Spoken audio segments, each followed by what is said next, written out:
ایک مومن، ایک مسلمان ایسا ہوتا ہے، وہ خود اگر پریشانی کی حالت میں بھی ہو، پھر بھی اگر کسی دوسرے مسلمان کو اس کی مدد کی ضرورت ہوتی ہے تو وہ اپنے پریشانی کو بلا کر اس مسلمان کی مدد کرنے کی کوشش کرتا ہے۔ کس طرح قرآن مجید میں ہے کہ سیدنا موسیٰ علیہ السلام کا قصہ آپ نے یہ بار بار سنا ہوگا کہ موسیٰ علیہ السلام ایک بار دوپہر کے وقت آتے ہیں اور دیکھتے ہیں کہ بنی اسرائیل کا ایک شخص فرعونی سے لڑ رہا ہے۔ موسیٰ علیہ السلام اپنے بھائی کے دفاع میں فرعونی کو ایک مقام مارتے ہیں، فرعونی وہیں پر ڈھیر ہو جاتا ہے۔ موسیٰ علیہ السلام اس بنی اسرائیل کے شخص کو کہتے ہیں کہ تم اس بارے میں کسی کو خبر نہ دینا۔ اگلے دن موسیٰ علیہ السلام دوبارہ اسی وقت آتے ہیں تو دیکھتے ہیں کہ وہی شخص دوبارہ دوسرے فرعونی سے لڑ رہا ہے۔ موسیٰ علیہ السلام کو ویسے ہی اس پر غصہ آ جاتا ہے، موسیٰ علیہ السلام اسے پکڑنے کے لیے اس کے قریب جاتا ہے تو وہ بنی اسرائیلی شخص ڈر کر موسیٰ علیہ السلام سے یہ کہہ دیتا ہے کہ موسیٰ آپ مجھے بھی اسی طرح قتل کر دیں گے جس طرح کل آپ نے ایک قبطی کو فرعونی کو قتل کیا تھا۔ اب وہ فرعونی جو وہاں پر کھڑا ہوتا ہے وہ یہ بات سن لیتا ہے، وہ فوراً فرعون کے دربار میں جاتا ہے اور کہتا ہے کہ کل جو ہمارا فوجی، جو ہمارا آدمی قتل ہوا تھا، اسے قتل کرنے والا کوئی اور نہیں بلکہ موسیٰ تھے۔ موسیٰ علیہ السلام کا ایک چاہنے والا فرعون کے دربار میں موجود ہوتا ہے، وہ بھاگ کر موسیٰ علیہ السلام کے پاس آتے ہیں اور موسیٰ علیہ السلام کو کہتے ہیں کہ آپ یہاں سے چلے جائیں، فرعون آپ کو قتل کرنے والا ہے۔ موسیٰ علیہ السلام وہاں سے نکلتے ہیں اور پہنچتے ہیں مدین میں۔ اب مدین میں موسیٰ علیہ السلام پہنچے ہیں تو موسیٰ علیہ السلام کو 3 پریشانیاں لاحق ہیں اس وقت، جو کہ انسان کے لیے سب سے زیادہ ضروری ہیں۔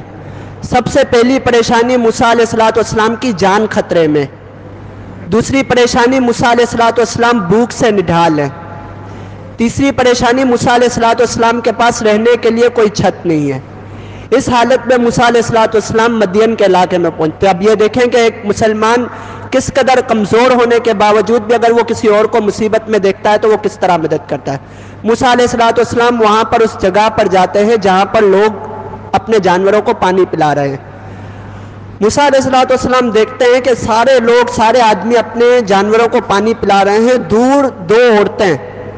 حجاب کی حالت میں کھڑی ہوئی ہیں اپنے جانوروں کو لے کر اور پریشان کھڑی ہوئی ہیں۔ سارے لوگ اپنے جانوروں کو پانی پلا لیتے ہیں تو وہ جو ڈھکن ہوتا ہے کنویں کا یا حوض کا اس کو بند کر دیتے ہیں، اور یہ روایت میں آتا ہے کہ یہ ڈھکن اتنا بھاری ہوتا ہے کہ اس کو 4-5 آدمی مل کر ہٹاتے تھے اور 4-5 آدمی مل کر رکھتے تھے۔ اب وہ 2 عورتیں وہیں پر پریشان کھڑی ہوئی ہیں۔ موسیٰ علیہ السلام ان کے پاس جاتے ہیں اور پوچھتے ہیں ما خطبکما، تمہارا کیا مسئلہ ہے، تم یہاں پر کیوں کھڑی ہو؟ تو وہ کہتی ہیں قالتا لا نسقی حتی یسدر الرعاء وابونا شیخ کبیر، کہ جب یہ چلے جاتے ہیں تب کچھ اگر پانی بچ جاتا ہے تو ہم اپنے جانوروں کو پلا دیتے ہیں، لیکن آج تو انہوں نے حوض کو بند کر دیا، اب یہ ہم سے ہٹ نہیں سکتا، اور ہمارے گھر میں کوئی مرد نہیں ہے، ہمارا والد بہت ہی برا ہے۔ تو موسیٰ علیہ السلام ان کے جانور لیتے ہیں اور وہ حوض کا جو ڈھکن ہے، موسیٰ علیہ السلام کو اللہ تعالیٰ نے بہت زیادہ طاقت عطا کی تھی، وہ ہٹاتے ہیں، ان کے جانوروں کو پانی پلاتے ہیں اور وہ جانور ان کے حوالے کر کے موسیٰ علیہ السلام ایک درخت کے نیچے بیٹھ جاتے ہیں اور اللہ سے دعا کرتے ہیں رب انی لما انزلت الی من خیر فقیر۔ اب یہ دیکھیں موسیٰ علیہ السلام پر اس وقت 3 بڑی پریشانیاں ہیں، جان کا خوف ہے، پیٹ میں بھوک پڑی ہوئی ہے اور رہنے کے لیے چھت نہیں ہے، لیکن پھر بھی موسیٰ علیہ السلام نے ایک مسلمان کو پریشانی کی حالت میں دیکھا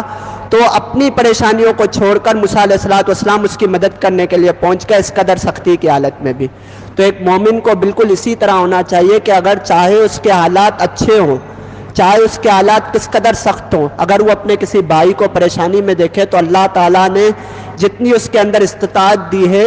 اسے اس کی مدد کرنی چاہیے۔ اپنے حالات کا رونا ہمیں کبھی بھی نہیں رونا چاہیے کہ میرے حالات خود کیسے ہیں، میں دوسروں کی کیا مدد کروں۔ اگر ہم مدد کرنے کی کوشش کریں گے تو اللہ رب العالمین ہمارے لیے راستے خود بخود کھول دے گا۔ اللہ تعالیٰ کے لیے کوئی بھی چیز مشکل نہیں ہے۔ اس ویڈیو کو زیادہ سے زیادہ شیئر کیجیے اور ہمارے چینل سبحانی مسجد لیاری کو سبسکرائب کیجیے اور صدقہ جاریہ کے مستحق بنیے۔ جزاکم اللہ خیرا کثیرا فی الدنیا والآخرہ۔